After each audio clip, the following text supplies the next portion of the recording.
Bismillahirrohmanirrohim. Assalamualaikum warahmatullahi wabarakatuh.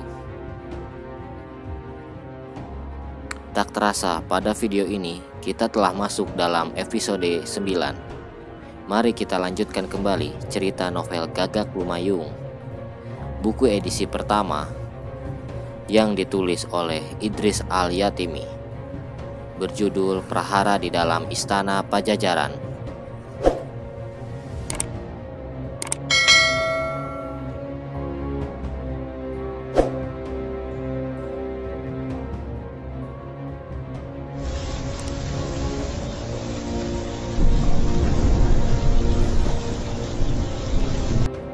Pada episode sebelumnya telah diceritakan kisah perjuangan Pangeran Walang Sungsang menghadapi pasukan Benujan.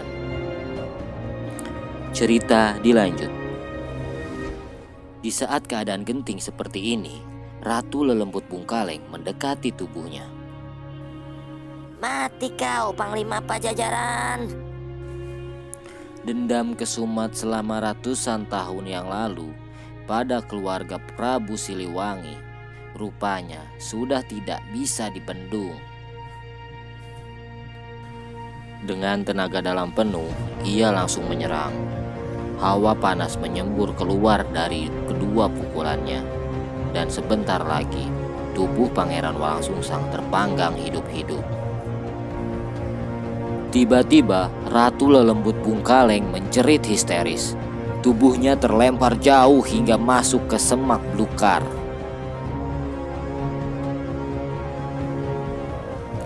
Ternyata Pangeran Walang Sungsang sudah mengetahui sifat licik dari keluarga Benujan. Beliau sengaja mengurung tubuhnya sewaktu terpental tadi dengan ilmu Aji Waringin Sungsang. Ilmu ini tidak bisa terlihat lawan siapapun yang menyerangnya akan berbalik mengenai tubuhnya sendiri. Betapa terkejut Jin Mandit setelah melihat muridnya terpental hebat. Wele. Ternyata seorang panglima pajajaran sudah memiliki ilmu Waringin Sungsang sangat sempurna. Pantas saja kau berani datang ke sini seorang diri. Tapi apakah kau mampu menahan seranganku, bocah?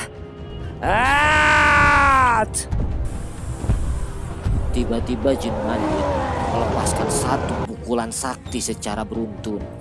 Bukit Cermai laksana runtuh.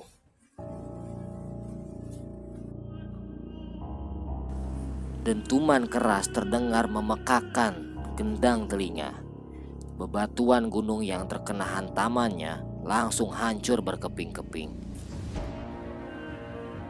Melihat kemarahan Jin Mandit, semua pengikut Benujan yang masih berada di area laga segera menyingkir jauh. Mereka takut binasa terbakar hidup-hidup oleh pukulan sambar nyawa yang baru saja dilepaskannya.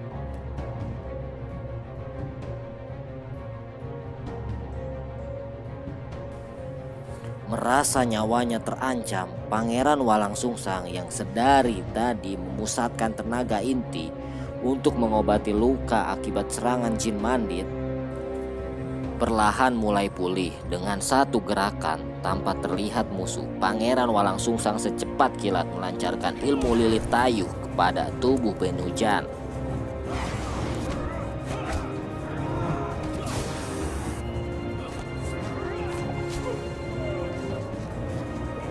Semua ini sengaja beliau lakukan untuk menghindari segala serangannya.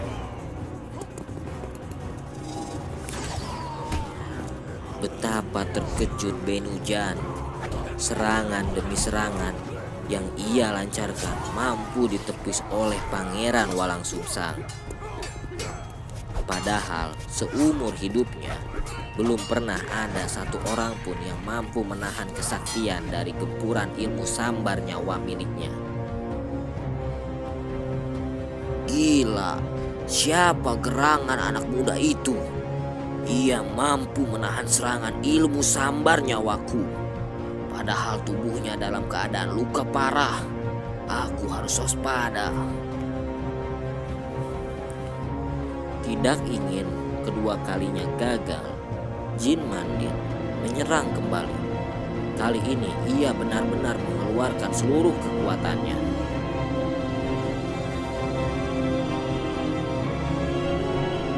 Serangan demi serangan terus dilancarkan.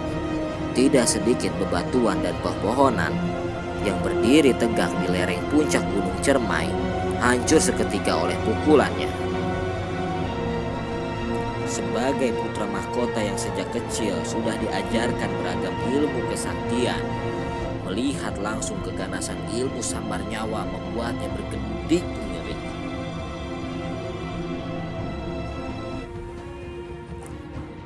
Sang pangeran merasa khawatir misi yang diembannya saat ini gagal total. Nyawanya sangat terancam oleh gempuran yang dilancarkan Jin Mandit. Walau ilmu lilit tayu telah tertanam di tubuhnya, namun serangan ganas yang terus dilancarkan tanpa henti menjadikan Pangeran Walang Sungsang agak sedikit ciut nyali. Beliau sadar kini nyawanya sangat terancam. Maka untuk bisa menyerang balik, Pangeran Walang Sungsang secepatnya menghindar dengan ilmu Saifi Angin. Tubuhnya laksana bayang-bayang, berkelebat cepat ke sana kemari untuk menghindari segala serangannya. Dan Jin Mandit terlihat lengah. Dengan kecepatan tinggi, Pangeran Walang Sungsang menyerang balik.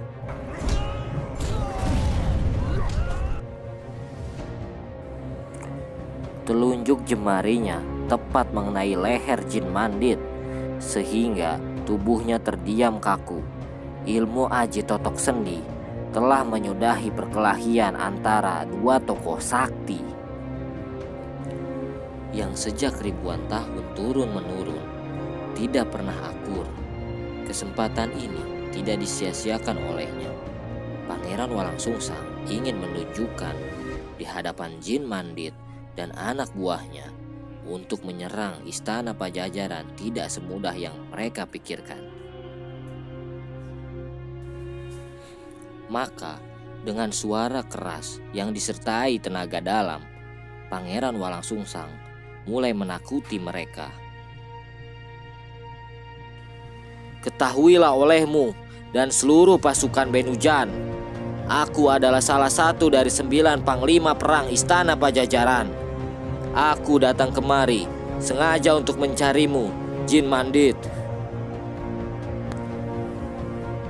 Nama besarmu selama ini menjadi bara bagi diriku. Namun setelah kita bertemu, ternyata nama besarmu hanya isapan jempol belaka. Bagaimana mungkin kamu dan anak buahmu mampu melawan 9 pasukan inti kerajaan? Sedangkan melawanku seorang diri, kamu harus bersusah payah mengeluarkan jurus andalanmu, sambar nyawa. Ingat wahai Jin Mandit, sengaja kali ini aku tidak membunuhmu. Aku berharap suatu hari nanti kita bertemu lagi di medan perang yang sesungguhnya.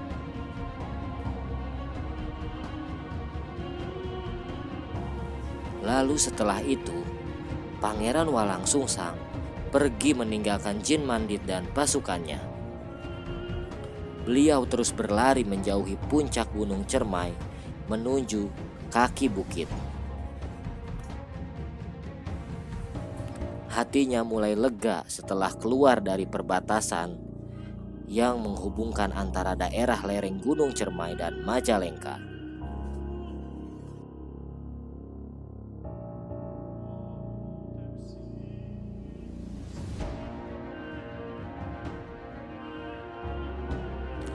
Sekian kisah dari episode ke-9 Prahara di dalam Istana Pajajaran.